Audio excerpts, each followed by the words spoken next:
반갑습니다. 역사를 바로알면 미래가 보인다. 오늘은 동학농민운동에 대해서 같이 생각해 보겠습니다. 2018년 9월 15일부터 문화체육관광부가 동학농민혁명 참여자와 그 후손의 명예회복을 위한 유족 등록 사업을 9년 만에 재개한다고 발표했었습니다. 원래 노무현 정부 시절인 2004년 동학농민혁명 참여자와 명예회복심의위원회가 동학혁명 참여자 3,644명과 유족 1만 567명의 등록을 받고 2009년도에 활동을 마친 사업이었습니다. 이 위원회가 또다시 화제거리로 등장하게 되었던 이유는 2017년 12월 호남 지역구 의원들을 중심으로 유족 등록을 하지 못한 사람들이 많다면서 동학농민 명예회복법 개정안을 통과시킨 탓입니다. 김용삼 기자가 문제 이 위원회 홈페이지에 들어가 보니 이 사업의 취지와 목적을 봉건제도를 개혁하고 일제히 침략으로부터 국권을 수호하기 위해 동학농민혁명에 참여한 사람과 그 후손의 명예를 회복하기 위해서라고 설명하고 있다라는 겁니다. 보상 지급은 계획이 없었으며 단지 반란군의 후예로 낙인 찍혀 고초를 겪은 후손들을 혁명군의 후예로 명예회복을 시켜주기 위한 조치였다고 합니다. 그렇다면 동학농민군이 반란군에서 혁명군으로 국가적 공인을 받는 셈이 되니까 자세히 알아봐야 할 것이 많지 않겠습니까? 동학은 과연 혁명일까요? 그렇다면 무엇을 위한 혁명이었는지도 알아보아야 할 것입니다. 동학농민군의 봉기는 그 뿌리가 아주 깊습니다. 동학농민 봉기가 일어나기 훨씬 전 1811년 12월에 일어난 홍경래의 난이 있었습니다. 당시 세도 정권으로 인해 정치 기강이 극도로 문란했으며 농민청에 대한 지배계급청의 수탈은 더욱 강화되었었습니다. 이때 몰락한 양반들이 주동이 되어 사회 변혁을 위해 일어난 난이 바로 홍경래의 난이었습니다. 그리고 홍경래의 난이 일어난 51년 후에 1862년 2월에 경상도 진주에서 진주 밀란이 일어납니다.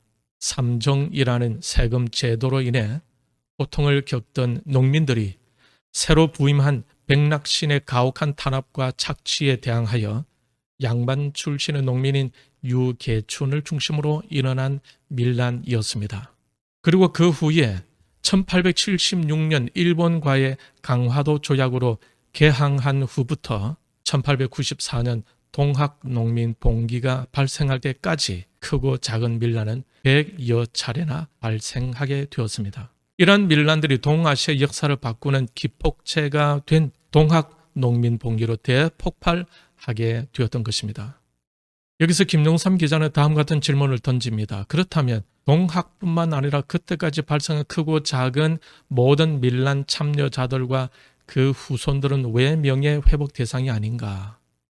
봉건 질서에 저항한 것이 혁명이라면 동학농민 봉기의 뿌린 진주 밀란, 더 거슬러 올라가 홍경래의 난은 왜 차별하는가?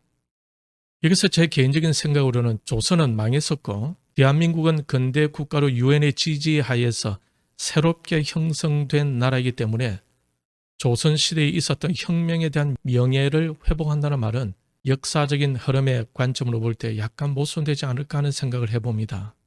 이 대한민국 건국을 부정하고자 하는 분들은 지금 현대 대한민국을 자꾸 조선시대와 연결시키려 하고 북조선과 대등한 남조선으로 만들려고 하는 것이 아닌가 하는 것이 제 개인의 생각입니다. 대한민국 자체를 무시하고자 하는 의도는 아닌가 하는 의구심을 갖게 하는 것입니다. 그리고 김용삼 기자는 동학농민 봉기가 과연 혁명으로서의 정당성이 있는지에 대해서도 질문을 던지고 있습니다. 왜냐하면 동학농민 봉기로 인해 자체적인 혁명이 되지 않았고 그 봉기가 오히려 이 한반도에 외세를 끌어들여오게 하였으며 국가적으로 더 혼란스럽게 만드는 계기가 되었기 때문이다라는 것입니다. 동학농민봉기로 인해 외국 세력이 들어오면서 결과적으로 조선이라는 나라가 망하고 말았는데 그것이 무슨 혁명이냐라는 것이죠. 전봉준에 의한 봉기가 일어나기 전에 1893년 4월에서 5월까지 충북보원에서 3만여 명의 동학교인이 참여하는 대규모 집회가 열렸습니다. 이때 고종은 청나라 군대를 빌려다가 이들을 진압하라고 명령을 내립니다. 그러나 조정 대신들은 극렬하게 반대를 하였고 청나라 측의 거부로 실현되지 않습니다. 다음에 1894년에 전라도 고부 군수로 부임한 조병갑의 착취로 인해 전봉준 이하 농민들이 2월 15일에 봉기를 일으킵니다. 이 봉기가 일파만파로 번져 동학농민군은 백산에서 지방군에게 대성을 거두고 급기야 전주성을 점령하였습니다. 동학농민봉기는 점차 진압하기 어려울 정도로 번져갔습니다. 그러자 고종은 또다시 청나라의 도움을 청하죠. 자체적으로 해결하지 못하고 청나라의 군대를 조선으로 끌어옵니다. 이 소식을 들은 일본도 텐진 조약에 의해 즉각 대병력을 조선에 보내게 되는 것입니다. 결국 동학농민봉기로 인해 청나라와 일본의 군사가 조선에 모이게 되고 그 후 청나라와 일본과의 전쟁으로 발전되어져 가며 그 전쟁은 러일 전쟁과 조선 망국의 원인을 제공하게 되었던 것입니다. 결국 동학농민봉기는 조선의 망국에 불을 지른 격이라는 거죠. 그렇다면 동학농민봉기를 혁명으로 부른다면 과연 무엇을 위한 혁명이었는가라는 질문을 할 수밖에 없지 않겠습니까? 결론적으로 볼 때에 동학농민봉기는 조선을 망하게 하는 원인을 제공하였는데 그것을 혁명이라고 불러야 하겠느냐고 김용삼 기자는 묻고 있는 것입니다. 일리 있는 질문이 아니겠습니까? 비록 동학은 그 자체의 논리를 보면은 인간의 존엄성에 대한 각성, 민본 사상, 계급 타파, 남녀 평등 등 민주주의적 요소가 다수 발견됩니다.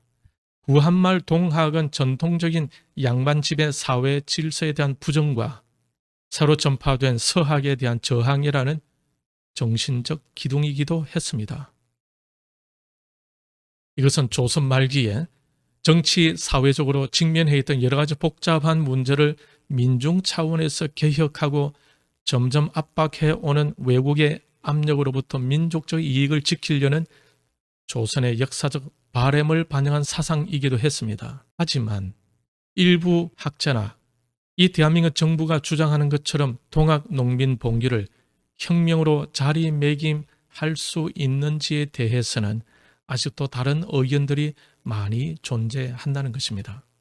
이러한 정황을 다시 정리해보면 다음과 같은 도식이 그려집니다. 전봉준 동학농민봉기는 청나라군 파병을 하게 되고 일본군 조선의 파병이 일어나며 청일전쟁과 러일전쟁 그리고 을사늑약 조선 망국으로 이어지게 하는 원인이 되었다라는 것입니다. 이러한 역사적 흐름을 볼 때에 조선의 망국이라는 뇌관을 때려 대폭발을 일으키게 한 원인이 바로 동학농민봉기였다는 것입니다. 조선이 일본 식민지로 향하는 첫 시발을 동학농민봉기가 시작하게 했던 것입니다. 자주를 외치는 민족주의자나 좌익, 전체주의 추종 세력들이 그토록 혐오하는 외세를 이 땅으로 초대한 몸통이 무엇이었습니까?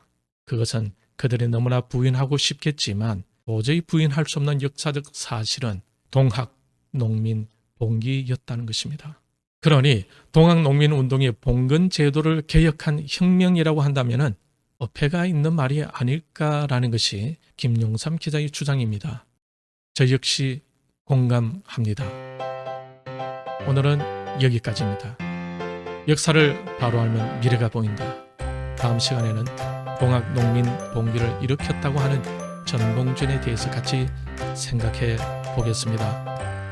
대한민국을 자유민주주의 나라로 건국하게 하신 하나님의 손길을 기억하면서 이 나라에 대한 소망과 비전을 가질 수 있기를 바랍니다.